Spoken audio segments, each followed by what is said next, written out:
കൃഷ്ണ ഗുരുവായൂരപ്പ ശരണം. പൊന്നുണ്ണിക്കണ്ണൻ്റെ ഉഷപൂജ അലങ്കാരം രാവിലെ 4 മണിയോടുകൂടി മലർന്ന് വേദ്യം കഴിഞ്ഞ് ശ്രീകോവിൽ നട തുറന്നു.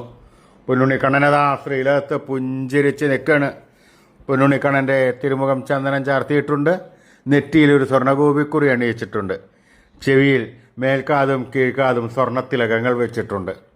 മാറത്തൊരു സ്വർണ്ണത്തിലകവും 2 സ്വർണ്ണമാലകളും ചാർത്തിയിരിക്കുന്നു. പൊന്നിൻ കിങ്ങിണി കെട്ടി പട്ടുകോണകമെടുത്ത് ഒരു വെളുത്ത പട്ട്. കൃഷ്ണ ഗുരുവായൂരപ്പ ശരണം. പൊന്നുണ്ണിക്കണ്ണൻ്റെ ഉഷപൂജ അലങ്കാരം രാവിലെ 4 മണിയോടുകൂടി മലർന്ന് വേദ്യം കഴിഞ്ഞ് ശ്രീകോവിൽ നട തുറന്നു. പൊന്നുണ്ണിക്കണ്ണനതാ ശ്രീലകത്ത് പുഞ്ചിരിച്ച് നിൽക്കാണ്. പൊന്നുണ്ണിക്കണ്ണൻ്റെ തിരുമുഖം ചന്ദനം ചാർത്തിയിട്ടുണ്ട്. നെറ്റിയിലൊരു സ്വർണ്ണഗോപിക്കുറി അണിയിച്ചിട്ടുണ്ട്. ചെവിയിൽ മേൽക്കാതും കീഴ്ക്കാതും സ്വർണ്ണത്തിലകങ്ങൾ വെച്ചിട്ടുണ്ട്. മാറത്തൊരു സ്വർണ്ണത്തിലകവും 2 സ്വർണ്ണമാലകളും ചാർത്തിയിരിക്കുന്നു. പൊന്നിൻ കിങ്ങിണി കെട്ടി പട്ടുകോണകമെടുത്ത് ഒരു വെളുത്ത പട്ട്